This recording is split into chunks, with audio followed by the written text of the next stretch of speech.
আচার্যজিকে hello বলো। আচার্যজি, আমি আপনার কাছে এসে গেছি। দেখো, আমার চোখগুলো তোমার মতো একদম একই রকম।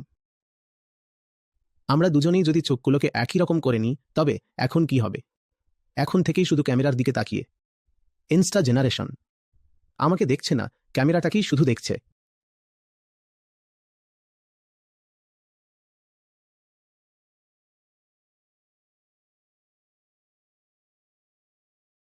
বেশি চঞ্চল তো বড়রাই, বুঝতে পারছো? চঞ্চলতা শরীরের হয় না, শরীরের হলে এদিকেই বেশি হতো। অহংকারের হয়, একদম সোজা। শুধু ক্যামেরাটা কি চাই?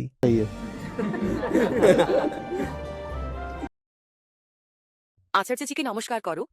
বলো আচার্যজি নমস্কার। নমস্কার। কোথা থেকে আসছো? স্যার, এখন আমরা এখান থেকেই আসছি, ব্যাঙ্গালোর থেকে। কিন্তু আসলে আমরা ঝাড়খণ্ডের লোক। অনেক বছর ধরেই কি এখানে আছো? হ্যাঁ, পুরো 7 বছর হয়ে গেছে। আচার্যজি, আমার একটা প্রশ্ন ছিল। আমি এখন থেকেই আমার সন্তানকে কিভাবে বলবো, মানে কিছুই বলতে হবে না। ঈশ্বর আর ভগবানের পুজো সম্বন্ধে? কিছুই বলতে হবে না, কিচ্ছু না। ওকে মিথ্যা শেখাবে না, আর কোনো রকমের জ্ঞান দেওয়ার দরকার নেই। পরম্পরার নামে, সমাজ আর সংস্কারের নামে ওর মধ্যে মিথ্যা আর ফালতু কথা ভরে দেবে না। বাকি কোনো ধরনের জ্ঞান।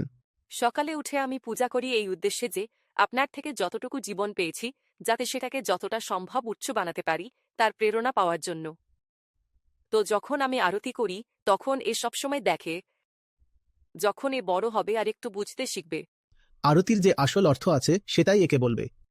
আর তার আগে তুমি নিজেও ঠিকভাবে বুঝবে, এমনটা যেন না হয় যে তুমি বুঝতে পারোনি। হ্যাঁ স্যার, বোঝার চেষ্টা করছি। নিজেও বোঝো, আর তারপর তাকেও বোঝাবে। হ্যাঁ স্যার।